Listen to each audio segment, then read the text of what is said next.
बहुत सालों के बाद आज आपसे गुफ्तगू हो रही है, ऐसे ही है ना? मेरा ख्याल आपने शायद मुझे भुला दिया है, लेकिन मैं आज आपको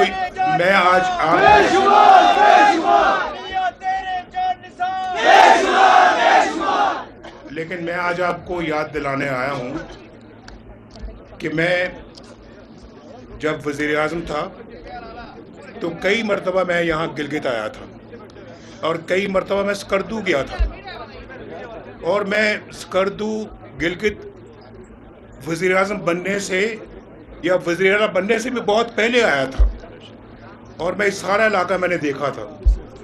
वैसे भी मुझे पहाड़ों का शौक़ है, मुझे गिलगित, स्कर्दू, बल्तिस्तान के साथ दिल से मोहब्बत है और दिली मोहब्बत है। तो जब इलाके से दिली मोहब्बत है तो आपसे क्यों नहीं दिली मोहब्बत होगी? आप तो मेरे दिल में बसते हैं।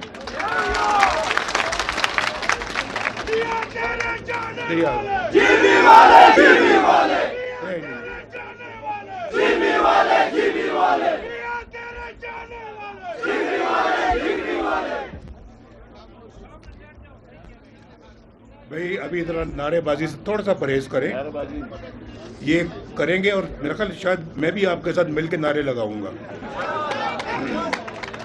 तो मैं ये कहना चाह रहा हूँ कि जब मैं आज आया हूँ ना, ज़रा मेरी बात गौर से सुने। यहाँ जो आपस में गुफ्तगू कर रहे हैं वो ज़रा प्लीज़ बंद कर दें, बंद कर दें। आज जब मैं आया हूँ तो जो मैंने हुलिया देखा है यहाँ पे एयरपोर्ट से निकलने के बाद सड़कों का, मैं बयान नहीं कर सकता। मुझे बहुत तकलीफ़ हुई, बहुत दुख हुआ है कि जिस गिलगित को मैं जानता था वो गिलगित कहाँ है, और जिसको कि मैं बहुत डेवलप करना चाह रहा था, जिस गिलगित बल्तिस्तान को मैं सीने से लगा के रखता था, और मैं चाहता था कि यहाँ बेतहाशा तरक्की हो, यहाँ के लोग रोज़गार पे फायज हों, उसकी सड़कों को देखकर आज मुझे बहुत तकलीफ़ हुई। इतने खड्डे हैं, पूछे इनसे रास्ते में, मैंने 3-4 मरतबा इनको कहा है, मैंने कहा ये सड़क तो यार बहुत दुख हो रहा है। एक ज़माने में इतने शौक़ से बनाई थी हमने सड़कें, भाई सिर्फ ये सड़क नहीं बनाई थी, सड़क हमने मानसेरा से शुरू की और थाकोट तक तो बड़ी अच्छी बन गई है, लेकिन वो बननी थी यहाँ गिलगित तक, क्यों नहीं बनी? और गिलगित से आगे उसने जाना था खुंजराब, क्यों नहीं हुआ?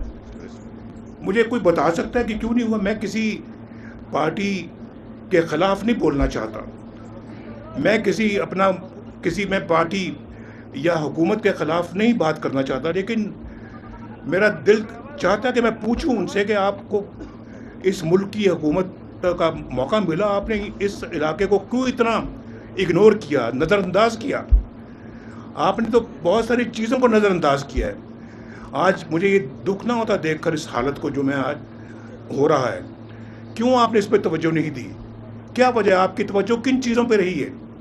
हम वो पार्टी हैं, मैं वो नवाज शरीफ हूँ जो किसी पे तनकीद करके, किसी की बुराई करके वोट नहीं मांगता। हम अपनी कारकर्दगी की बिना पे वोट मांगते हैं। और मुझे बताओ ज़रा कि सड़क के ऊपर जो सड़क जिसका मंसूबा मैंने शुरू किया था, जो अभी यहाँ तक नहीं पहुँची, उसको यहाँ तक पहुँचना चाहिए था, फिर आगे जैसे मैंने कहा पंजाब तक पहुँचना चाहिए था। वो सड़क मैंने यहाँ से अल्लाह के फजलो करम से स्कर्दू तक पहुँचा दी, और उस पर पता है कितना खर्चा आया? 50 अरब रुपए के लगभग खर्चा आया उस पर। ये गिलगित वालों का, ये बल्तिस्तान वालों का हक है, कोई मेरा एहसान नहीं है आप पे, कोई एहसान नहीं है, ये आपका हक है जो आपको मिलना चाहिए। मेरा दिल रोता है कि ये सब कुछ ऐसा क्यों होने दिया, ये पैसा जो आप पे लगना चाहिए था क्यों नहीं लगाया गया? कहाँ लगाया वो पैसा? यहाँ अस्पताल बनाए तो हमने बनाए, बिजली के कारखाने लगाए तो हमने लगाए, ये जो हमने पानी पे जो कहते हैं उसको, जो हाइडल पावर प्लांट्स किसने लगाए? हमने लगाए। हाइड्रो इलेक्ट्रिक जो है ना, वो पावर हमने, यानी पानी से जो बिजली पैदा होती है वो किसने लगाई? हमने। ये जो नलदर का मंसूबा है हमने मुकम्मल किया है, और दूसरे मंसूबे अभी तक मुकम्मल नहीं हुए। और मुझे बताएं किसी और पार्टी का नाम लेके किसी ने यहाँ पे ईंट भी रखी हो? नहीं। किसी मंसूबे की बुनियाद रखी हो? नहीं। कोई सड़क की बुनियाद रखी हो? नहीं। हमने देखे इस्लामाबाद से लेके मानसरा तक 4 लेन्स वाली, 4 सड़कों वाली हमने एक हाईवे बनाई। वही 4 सड़कों वाली हाईवे यहाँ तक भी आनी चाहिए थी। और यहाँ पे तो मुझे अफसोस होता है कि एयरपोर्ट जो मेरे ज़माने में था आज भी वही है, ना उसको बढ़ाया गया है, ना उसको वसी किया गया है, फ्लाइटें भी वही हैं। कम हो गई। एयरपोर्ट को बड़ा करके यहाँ तो बोइंग जेट्स आने चाहिए थे जैसे स्कर्दू जाते हैं, लेकिन अभी तक अगर नहीं हो तो मुझे बड़ा अफसोस है। और मैं दिल से आपको अफसोस का इजहार कर रहा हूँ, लेकिन साथ मैं ये भी आपको बताना चाहता हूँ कि मैं शहबाज शरीफ साहब के साथ मीटिंग करूँगा और कहूँगा कि इस एयरपोर्ट को बड़ा करें और इसको, और यहाँ पर भी गुंजाइश पैदा करें कि यहाँ पे जेट लैंड कर सके और जेट टेक ऑफ कर सके।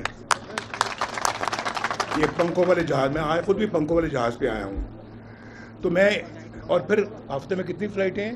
हफ्ते में 3 फ्लाइटें, एक जहाज है। हफ्ते में 30 फ्लाइटें होनी चाहिए, 30। ये अपना आप देखें, आप अभी अंदाज़ा करें। एक तो ये जो अभी बताया है गिलगित से स्कर्दू तक कितने घंटे में आप पहुंचते हैं? आजकल आज 3 घंटे में 3। तो पहले कितने घंटों में पहुंचते थे? 9 से 7। हमें दुआएं तो दो।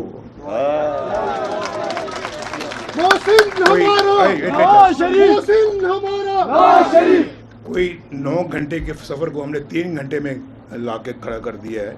6 घंटे आपके बचाए हैं, आपके बाल बच्चों के लिए कितनी सहूलत पैदा की अल्लाह के फजल करम से।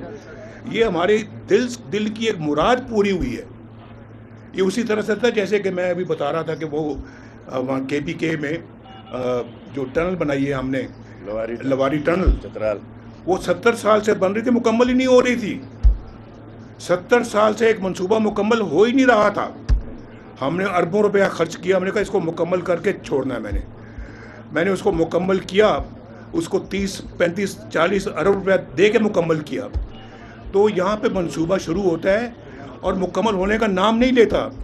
ये बिजली के मंसूबे, आज यहाँ को तुक है यहाँ कि कोई बिजली की यहाँ कमी होती। पानी यहाँ पर वाफर मौजूद है, धूप बहुत निकलती है यहाँ पे, तो सोलर जो है वो बिजली कामयाब हो सकती है। अभी शहबाज साहब को शाबाश देता हूँ, इन्होंने सोलर के लिए 100 मेगावाट का यहाँ पे इंतज़ाम किया है। तो शहबाज साहब को मैं ये कहूँगा कि यहाँ पे जितनी जल्दी हो सके, यहाँ सुना है मैंने कि 20-20, 22-22 घंटे जो है ना वो सर्दियों में लोड शेडिंग होती है, ठीक बात है। और फिर 10-12 घंटे गर्मियों में लोड शेडिंग होती है, ठीक बात है। मुझे मंजूर नहीं है।